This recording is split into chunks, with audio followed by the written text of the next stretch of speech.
안녕하십니까. 땅사고TV의 부동산 신문 읽어주는 카페 공유교사 임동성입니다. 오늘은 2019년 11월 11일 월요일잖아요. 분양가 상한제 로또 아파트 기대만 키운다 해가지고 고수의 눈 이동주 드림 부동산 투자자문 대표님께서 말씀하셨네요.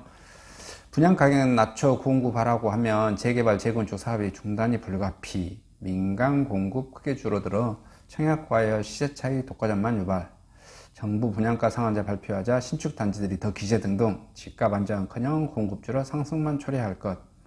이건 이렇게 이제 이동주 드림 부동산 투자자문 대표 생각만 아니라 부동산 업계에서 하시는 분들은 이건 다 예측하는 거예요. 예측하는 거죠. 다 예측이 되어진 건데, 여기 현 정부만 이제 이런 정책을 펼치고 있는 거죠. 근데 현 정부는 제가 봤을 때는 제 생각에는 그럴 수밖에 없는 것 같아요. 왜냐하면은 자기네는 집값을 잡겠다고 자기가 투표를 해준 그 중산층 서민들, 이 사람들한테 뭔가를 해야 돼요. 뭔가를 안 하면 욕먹잖아요. 이게. 그래서 저는 그렇게 한 거라고 봅니다. 근데 그 방법이 헛발질이라는 거죠. 헛발질. 그것도 이제 본인들의 그 사상과 철학과 그런 경제 이념 이런 게 버물려져 있는 이제 그런 것이라고 이제 보여지는데요.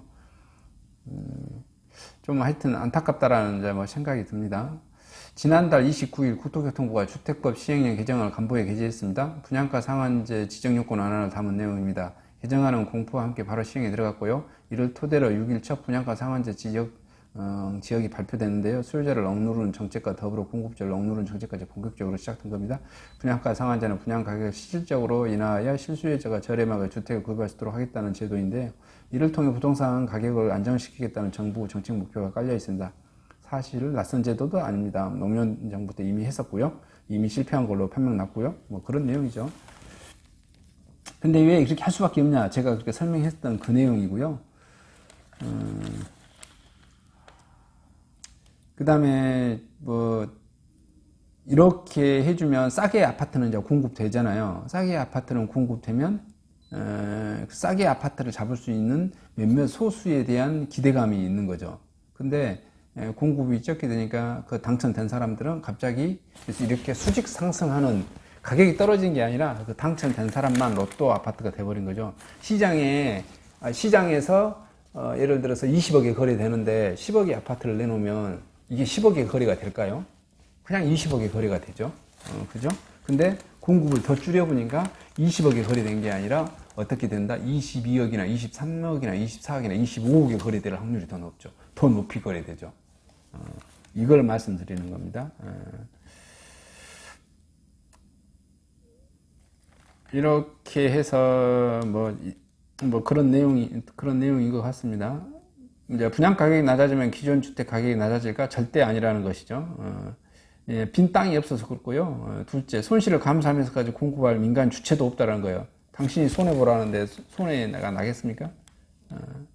내가 평당 8천에 이렇게 분양받아야 되는데 5천엔이나 4천에 분양하라고 하면 분양하실 수 있겠어요? 그 차액분은 자기가 손실로 가져가는데, 근데 사람이 생각에 따라 틀려요. 이걸 어떤 사람은 손해를 안 봤다고 하는데 땅을 가지고 있는 사람은 손해를 봤다고 생각을 하는 거예요. 봐봐요. 내가 당신이 땅 소유자야. 당신이 땅 소유자인데 10만 평을 가지고 있어. 10만 평 너무 큰가? 10,000평을 가지고 있어. 아니면 3,000평을 가지고 있어. 근데 그린벨트로 묶인 거야.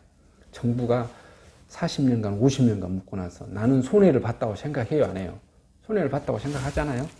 근데 그 다수에 있는 사람들은 네가 손해본 게 뭐 있어? 이렇게 진짜 생각할 수도 있어요. 근데 거기에 소유자는 손해봤다고 생각해요. 근데 보상을 해줄 때도 어떻게 해요? 지금 현재 시가 그린벨트로 묶여있는, 사실 그렇게 생각을 합니다. 네, 바로 그린벨트가 묶여져 있지 않는 옆에 땅은 평당 얼마에도 거래가 돼요? 평당 1,000만원, 2,000만원, 3,000만원에도 거래되는데 그린벨트 묶여져 있는 땅들은 평당 100이나 200밖에 거래 안 된단 말이에요. 어쩔 수 없다고 이제. 그래서 정부가 그렇게 해놓으면 전부 다 파산 나니까 당연히 그렇게 해줘야겠죠. 근데 똑같은 거죠. 조합 아파트 가지고 있는 이런 그 재개발 지주분들은 어떻게 돼요? 그 땅은 30년 전에 샀을 거 아니에요. 30년 전에, 40년 전에 사시고 50년 전에 가지고 있고. 그러면 그 원가로 계산하면 싸디 싸죠. 근데 어떤 사람은 있어요. 어떤 사람? 바로 1년 전이나 2년 전에 산 사람, 3, 4년 전에 산 사람. 예를 들어 50년 전에 산 사람은 그 땅, 예를 들어 단독주택을 평당, 아니면 한 채당 해서 그때 당시 돈으로 3천만 원이나 2천만 원 주고 샀을 거예요. 엄청 싸게 샀겠죠. 근데 서울 같은 데서 만약에 2년 전이나 3년 전에 샀던 사람들은, 그것이 투자 목적이었든 뭐 실거주 목적이었든 샀던 사람들은 어떻게 되죠? 그러죠. 그 사람들은 10억 주고 샀을 거예요. 10억이나 뭐 이런 식으로 20억 주고. 그래서 재개발을 해요. 그런데 국가는 어떻게 한 거죠? 지금 30년 전이나 40년, 50년 전에 샀던 그 사람들 기준으로 계산을 해버린 거죠. 그러면 3, 4, 5년 전에 샀던 사람들은 뭐 된다? 황대죠? 이제 그런 논리인 겁니다. 그런 논리. 부동산 자산가 유족생활 보장에 상속세 설치하려면 뭐 이거는 상속 파트인 것 같고요. 생략합니다. 그 다음에 교육제도 개편에 대치동 상권 한바구음, 교육제도 개편을 해버리니까 뭐 자사고 뭐 이런 거 뭐 다 폐지하겠다는 거잖아요. 강남군의 상가 임대료 1위, 월시의 지속적인 상승 추세, 경리단길 등과 달리 인기가 꿋꿋하다, 경기 침체 영향 완전히 비켜가, 건물주 정시 확대 등 수혜 기대. 학원 건물로 이렇게 뭐 미어 터질 것 같아요. 그래서 이게 자사고나든가 뭐 특수고등학교를 다 폐지해버리면 어떤 사람들 어떻게 돼요? 그냥 다 강남으로 다 몰려오죠. 광주광역시도 어떻게 해요? 이런 거 다 폐지하면 어떻게 돼요? 봉선동으로 다 밀려가는 거죠. 꼭 이런 논리, 최고 있는 쪽으로 있는 사람들이 밀려갈 거니까, 자사고라든지, 뭐, 특별고등학교라든지, 뭐, 과학고라든지 이런 게 있죠? 어떻게 해요? 분산시켜주는 게 있잖아요. 지역별 거점으로. 그래서 그 주택에 대해서 주택 가격이 좀 분산되어지고, 상권이 좀 분산되어지고, 이런 것도 있는데, 그래서 지금 현재 봐보면, 강남 주요 상권이 평당 월 평균 임대료가 어마어마하네요. 서울은 역시 이 계산 방법이 엄청납니다. 대치동이 봐보니까 16만 8,400원이네요. 평당 16만 8,400원이니까 이게 그러면 보통 상가 학원 같은 경우 크게 한다고 치면 얼마예요? 100평하고 실질적으로 전용 면적 한 75평이나 65평 이렇게 계산한다고 쳐봐요. 와, 그러면 어떻게 1,600만 원이에요. 1,600만 원. 월세리가 1,600만 원. 어마어마하죠?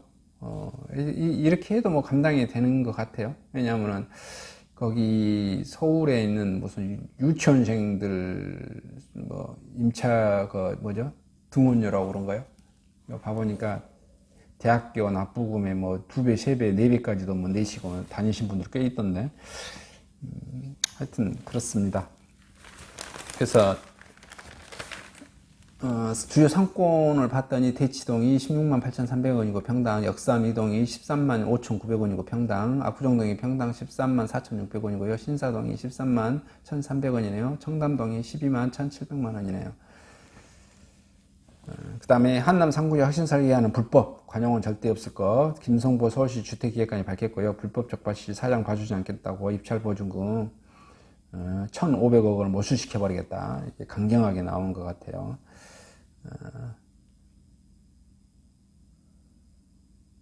그 다음에 세대 분리형은 임대 등록이 가능할까? 뭐 이런 것이 있는데, 국토부에서는 거주는 한 집은 불가능하다. 본인이 거주하는 집은 임대 사업 안 되는데, 대신 임대 소득세는 내라.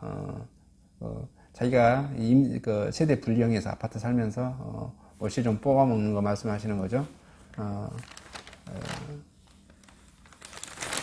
자기가 뭐 자가 혜택 받은 거니까 1세대 1주택 해서 면세를 받으면 되는 거니까 양쪽 혜택을 양쪽 혜택이라 받을 필요라기보다는 제가 보기에는 그것이 더 낫죠. 1세대 1주택으로 아예 세금 면제 받아버리는 게.